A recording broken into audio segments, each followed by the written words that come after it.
We, the undersigned, promise to make you shout, sing, wonder, believe, to make you pray, tremble, grimace, cheer, to make you laugh, to make you gulp, sigh, grit your teeth, clench your fist, chew your nails, cover your eyes, cross your fingers, and stare in disbelief. We promise to make you hope, dream, look forward, to make you look back, punch the air, jump up and down, hold on to your seat, scream blue murder, and hold your breath.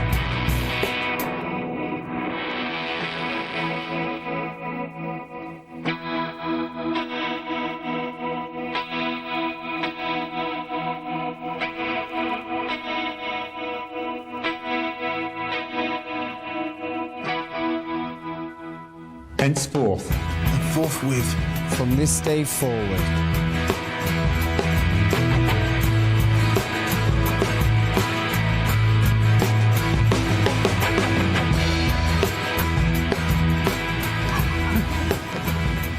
Do you think I should give up the day job?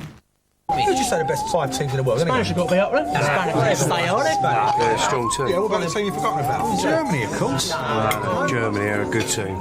But elsewhere in Germany, attention has turned to politics and the fate of the Christian Democrat Party after revelations that its leaders accepted... I'm Dave. You all right, mate? Good day, was it? Yeah, brilliant. We won 2-0. Spurs and Villa both lost. And the Prime Minister of Italy made a pledge to inject 12 billion into overseas aid. 5% in real terms per annum. What's happening? Where's all this coming from? I'm worried about your poppet. Live news, live sport, 5 Live. This is BBC One. Now the BBC News and Sport with Peter Sissons and Rob Bonnet. The Queen meets Camilla in their first face-to-face for years. Is the royal rift over Prince Charles's companion at an end? More troops leave Northern Ireland. The number left is at a 30-year low. England scrape an embarrassing win against Malta before Euro 2000. And the ancient cities taken by the sea start to give up their treasures.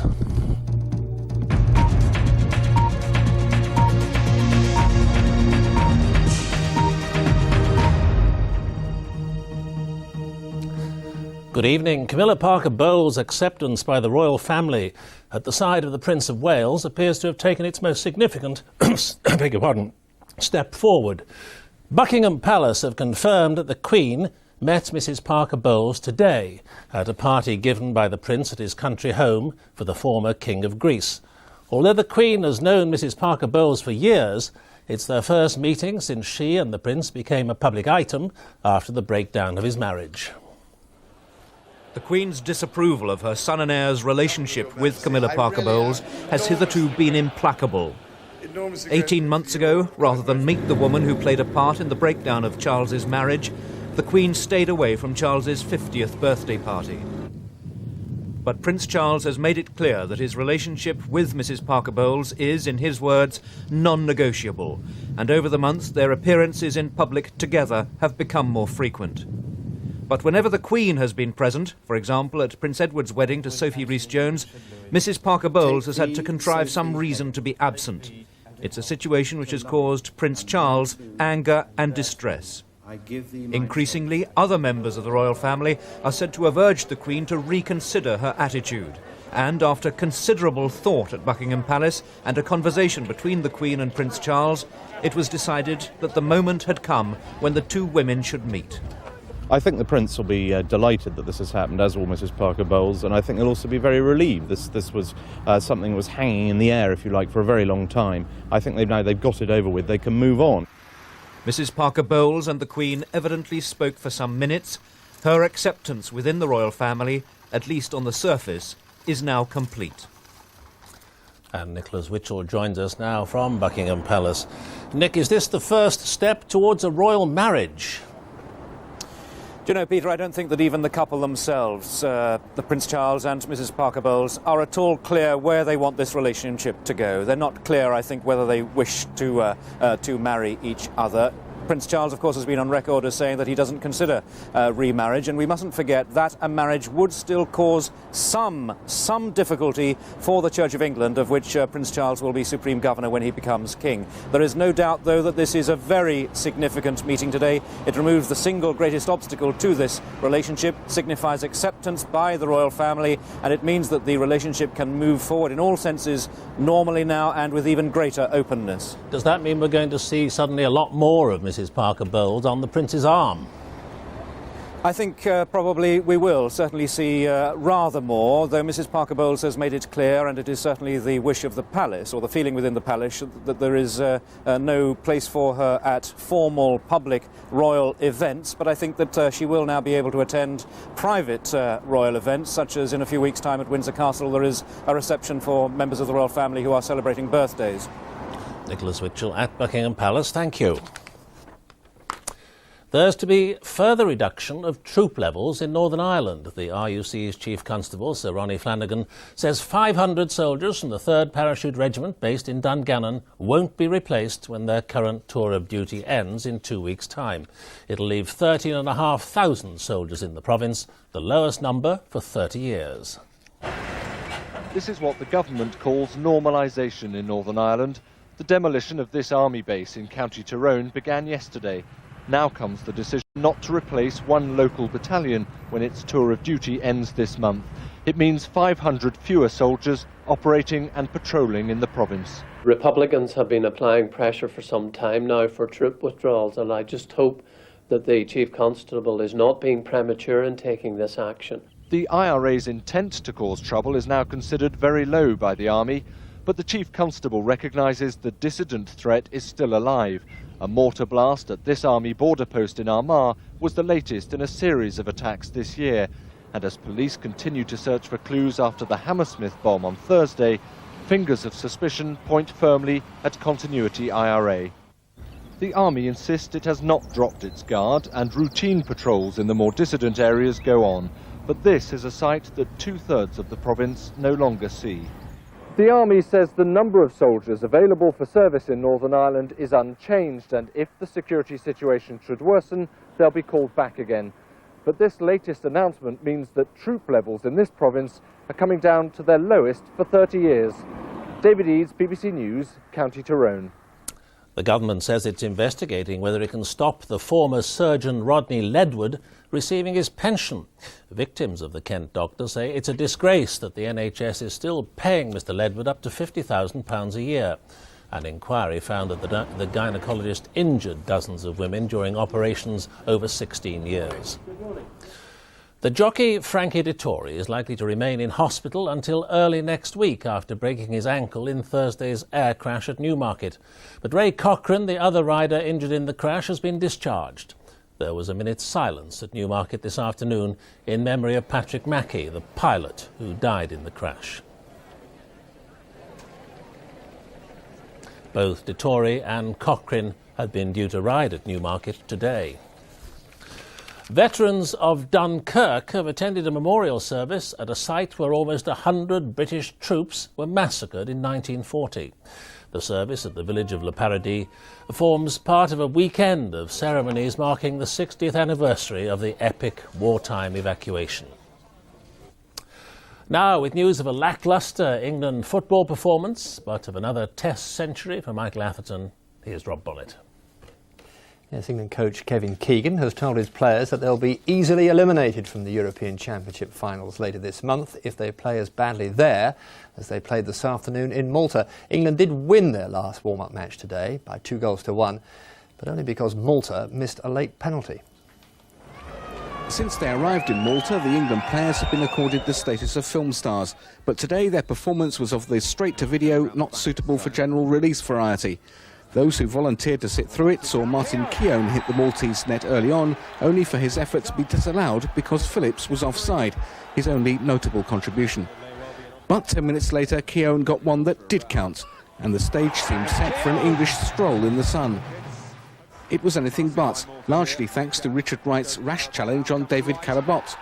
The Maltese civil servant showed all the patience that's needed for his calling by succeeding twice from the spot, the second attempt a strangely awarded retake. Though England dominated the remainder of the first half, they seldom threatened the Maltese goal, Phillips directing their best chance into the side netting. They were better in the second half, but Malta's goalkeeper, hotel manager Ernest Barry, remained consistently unaccommodating. Eventually, they did find a way past him, Barmby's run presenting Emil Heskey with a gift of his first England goal.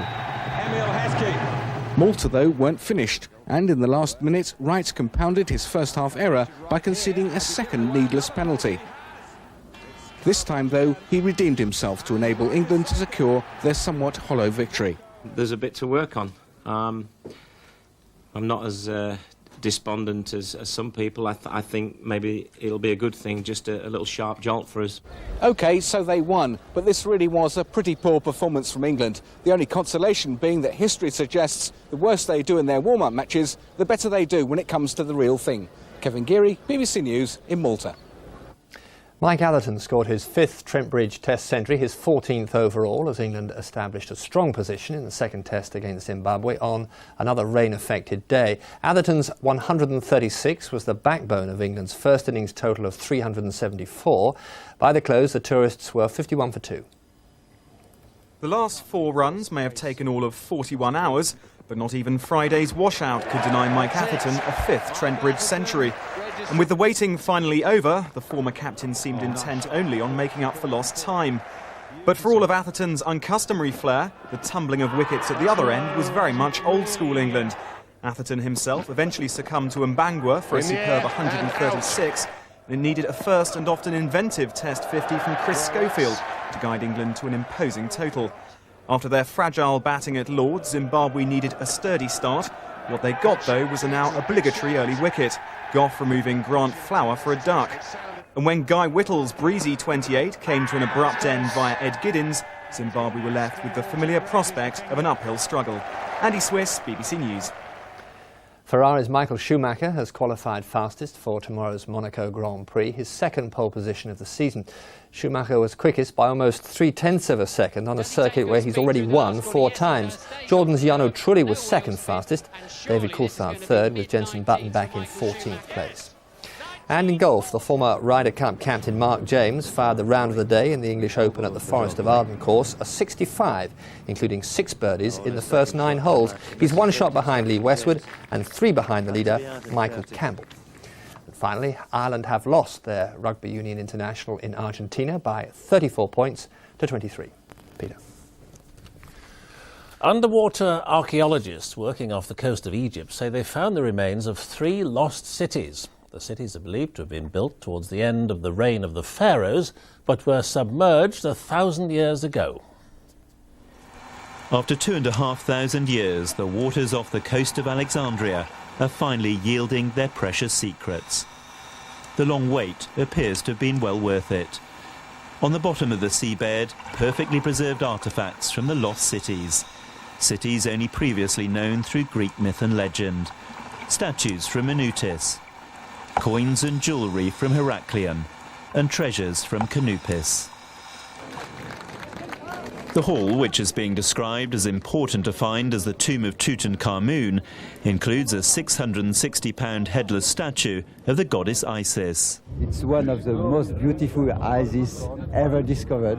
This could be clothes from the temple of Isis, which has been totally destroyed early 5th century AD.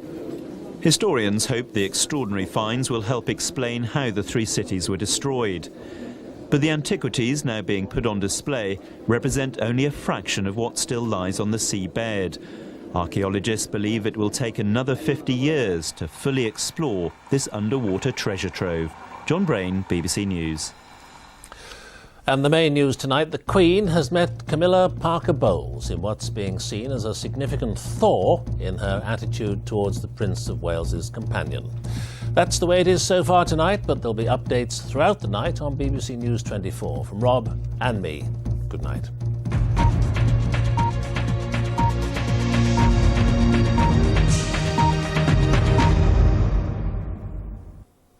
Hello again, we're in for some atmospheric fireworks overnight tonight, and there's going to be some more wet weather as well. In fact, we've got some wet weather on the radar already, and those thunderstorms are just going to add to that. It looks as though the worst of it is likely to be where we've got this great splurge of colour at the moment, so it's really southern Scotland, northern England and the Midlands that's likely to get the heaviest of the rain and the most likely areas to suffer some local flooding. But we're also keeping a close eye on the near continent. Now, some nasty black cloud has been developing there through the afternoon and the evening. Plenty of thunderstorms. If we have a look at our lowlands radar, you can see those storms flashing away there, and we think some of that is going to cross the southern North Sea and catch up with what we've already got. So generally it's going to be a pretty wet night across northern and eastern parts of England and Wales. So it looks as though we're likely to see some quite wet weather in East Anglia, Lincolnshire, South East England and North and East Wales, as well as those areas I've already mentioned. With all that cloud and rain around, temperatures will hold up fairly well, apart from underneath the clear skies up in the north of Scotland. Temperatures dipping down there. But it's northern Scotland that'll get the best of the sunshine tomorrow. For central parts of the British Isles, well, we'll keep the cloud and the rain, some of it heavy and thundery, and after a grey start, things should brighten up across southern parts of England and Wales. But in the sunshine, temperatures could get up to 18, 19 or 20 degrees. That will feel warm, but it could be enough to set off one or two showers. And that's the forecast. Good night. Share the experience of Euro 2000. BBC Online has the complete guide at bbc.co.uk/Euro 2000. Babe, I'm feeling... Stop! Go on, Mark, on your bike. Mark Owen. I was doing accent again. Ralph Little. If I make a wish. And Lisa Rogers. Scoot around the cities of Euro 2000. Oh, hello. Hang out with a whole bunch of cool people. Bonjour, monsieur. And misbehave loads. I've just been for a poo. Mark Owen's Celebrity Scooters starts Wednesday at 11 on BBC Choice, the new entertainment channel for digital viewers. They gave us the hamburger, Jerry Springer, and the internet. What a world, what a world. Now look what's destined for our doorsteps. Do you know who's going to win the thing? Sometimes you do. So what's the point of it? I like wrestling hogs. Okay. I'm auctioning my eggs. I'm in college. I need money. Yeah. I've had 12 venomous snake bites and I've been dead 3 times. A brand new series of Ruby's American Pie. Excuse me. That's enough. I have a headache. Starts tomorrow at 9:50 on BBC One. You are so obnoxious.